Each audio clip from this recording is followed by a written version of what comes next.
Good day, folks. I hope you're smiling and I hope you're happy. Today's about me and forest management, along with the other projects that you've seen in previous videos and will be ongoing videos. This is how I murder trees. Oh no, murder trees, murder trees. Think about it. This is a very, as you can see, unmanaged, unkept woodland. So, being I feel that I'm the custodian of my land, I need to manage it. And by managing it, what I do is I'm clearing pathways and cutting down trees, dead trees, dangerous trees, problem trees. But yes, I am clearing down good trees as well, to give the trees space, to give this area, to give the pathways, tracks. Nothing too big. Long term, big enough, maybe I'll get a quad and a trailer down. Don't want to be too invasive on making tracks because I want nature to be nature. But I can't attend it when I have to battle through it. So we have to get the trees down, take them where we need them. Yes, as you previously, I use them for building, I use them for logs. And when we get to the point they're no good for logs, then they get wood chipped. So apart from the logs, I'm putting everything back into the ground. I'm just enhancing it and making it a more pleasant place to be. So we've got to kind of make tracks. We've got to get trees out. You can see these trees, loads. There's a pathway going to go around the rhododendron because I want to expose the rhododendron and then manage it thereafter because it is an invasive plant, but it's so beautiful when it flowers. So I want to expose that beauty. But yeah, we've got to get trees out. You're going to see how I do it. Hello, little one. Hey, you good girls? Yeah. Go on then, have a treat. What have you been digging at again? Hey, dirty nose. You've been sniffing something out.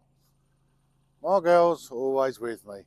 But as you can see, there's a little bit of a track going down that way, and there's a little bit of a track going down that way to expose that. Yes, I know I've just said it, and it is invasive, but it's just so beautiful. So if you manage it, you can have that beauty of the rhododendron. Beautiful, late April, these flower. And that this was by accident a year or two back. You can see how it's shaped into a bit of a hoop. Just how it happened. I felled a tree from somewhere around about here. It'd gone down and it had obviously bent this one, and it was actually hooked up to the tree that I've now tied it to. I just went, let's see what happens. It still grows, it still brings leaves, and it'll be nice if there's a little archway. Wonderful feature, maybe. Your views, put them in the comments. But what we're doing is clearing through, like this oak here, it's a young oak. There's a lot of, there's quite a lot of young oaks, and where I can, that one's staying. I'm trying to keep the oaks.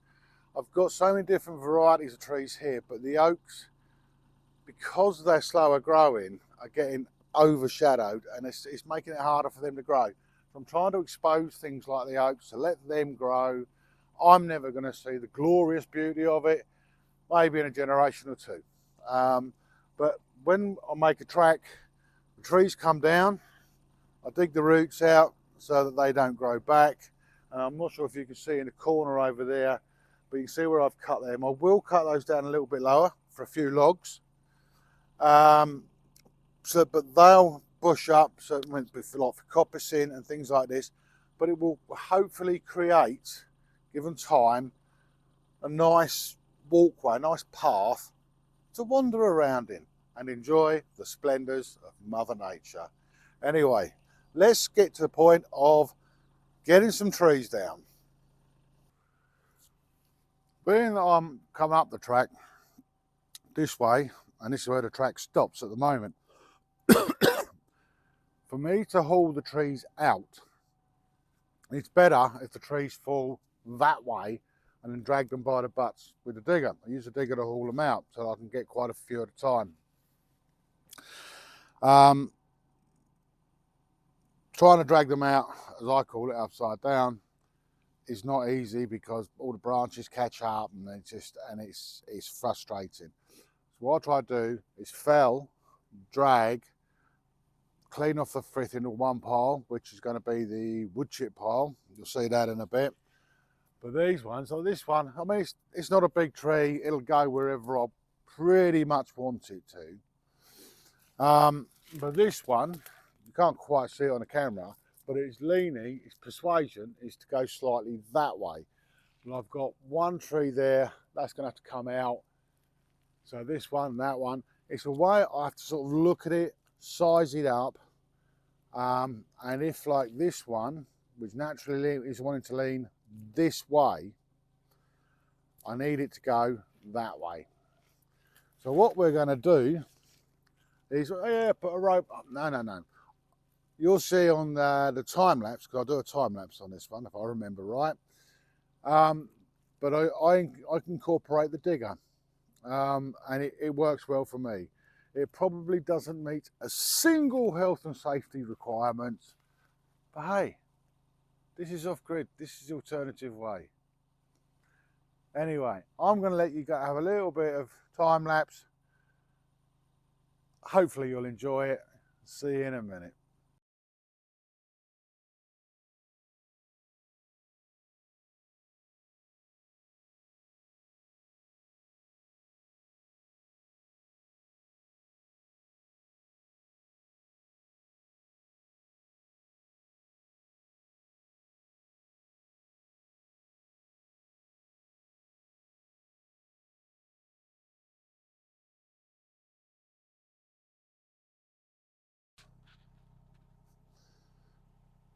That didn't take long, 28 seconds. A few minutes longer than that. You get the idea of what I'm doing. It's getting trees down where I can fell them naturally. You saw the last two briefly. I used the digger arm, put the weight on it. It persuades it. I call that my persuader. To try and get the trees to fall away from the track. Oh, a bit of a cough today, I do apologise. But it just makes it easier to drag them out. So what I'm going to be doing now, I'll give you another time lapse because it's just dull watching me do this. You'll get the idea. So get these out. Then once I've got these out, I'll get the chainsaw. I'll cut the rhododendron back because I'm going to bring a pathway round like that. Then all the undergrowth, the bits of rhododendron, the bracken, all the undergrowth, I'll scrape it where there's a tree root that I've cut the tree. I'll dig the tree root out and I'll pile along them along what is going to be the pathway, so that creatures of the woods have got somewhere to live and find food, etc. It also creates a lovely little barrier from the track, which it just makes it a little more user-friendly for me, for the girls, and it allows me hopefully to coexist very well with Mother Nature. Remember, she is the boss. Anyway, I'll give you another little time lapse video and you'll see how I'm getting them out. I use a strop, put them around the tree, pull the trees out, and basically clear this path. Reality in time, this is almost a day's work for me. No, I won't bore you with that amount of time lapse, but you'll get the idea from it, hopefully. See you in a bit.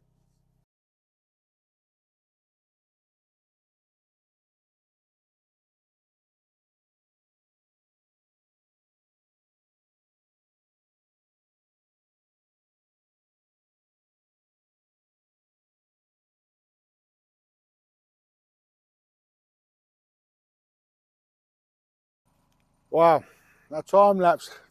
I'll play around with that time lapse malarkey because I'd like to slow it down a little bit. I might try and see if I can do something for you, but gives you the idea of how I'm getting it out. That took quite a bit longer than I thought it would, but I'm at the so-called top of the tree.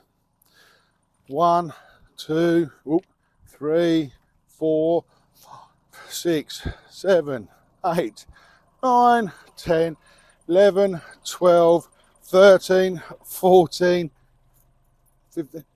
To this one here, and that's my hand. That's 16 meters. Realistically, by hand, I could probably carry a meter of that.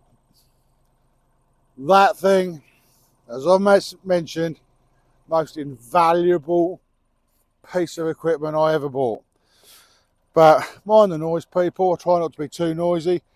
But now the process of defrithing and basically cutting off what will be wood chip. Once I've done the wood chip pile, that'll all get thrown over on this pile, and then I'll strap all 5 limbs up and I'll track them all the way down to where I'm building the dam, because I'll use some of it for the dam, some of it will be logs, but I'll process it down there. But all in a day's work for me. I love it.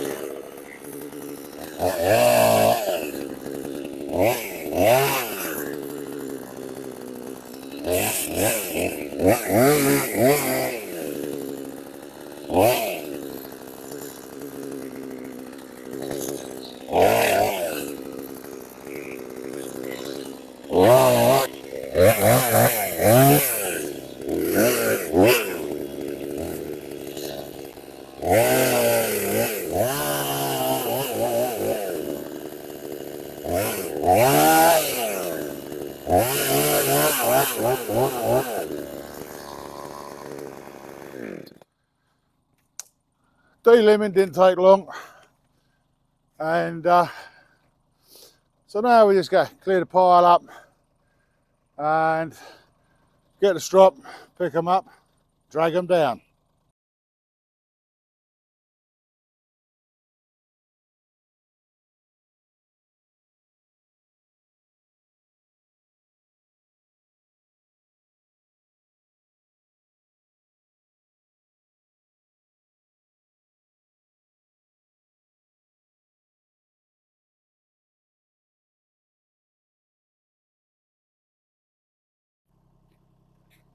Right, that's de-thrift. I've had a clear up. Now for the pay, because you might be able to see on the camera there, there's an old tree root just there. So if I try to pick them all up together like that, chances are it's going to snag on that root. So you'll see, I'm just going to get a digger, pick these 2 up, put them over and strap them up. Sounds easy. Well, technically it is easy, but now that I'm doing this live on camera for you, it might not.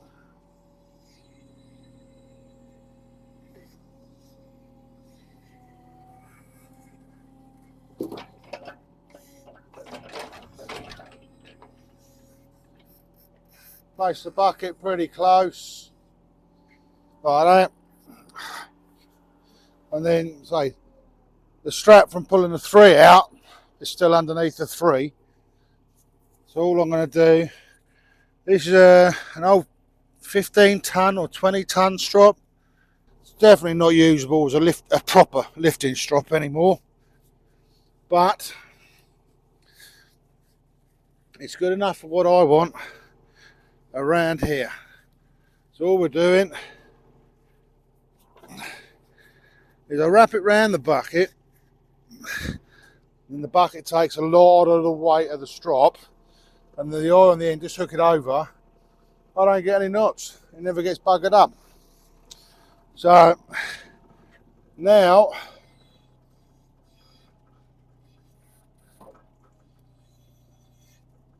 Right, what we've got to do, a little bit of throttle.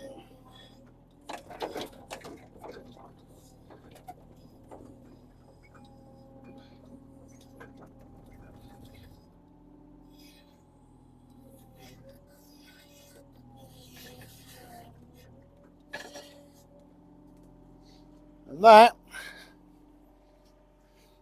is ready to pull.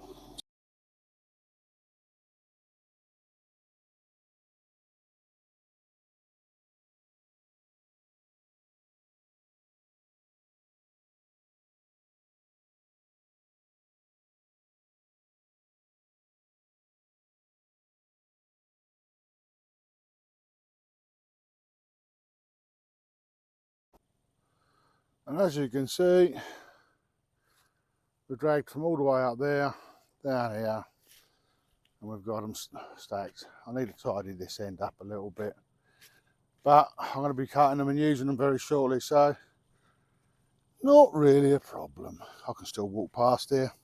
If I need to get the digger past, I'll just push the ends in. But there we go. There's a lot of timber. It's down, it's ready, and it's here to be processed. It'll help finish off the dam and the supports.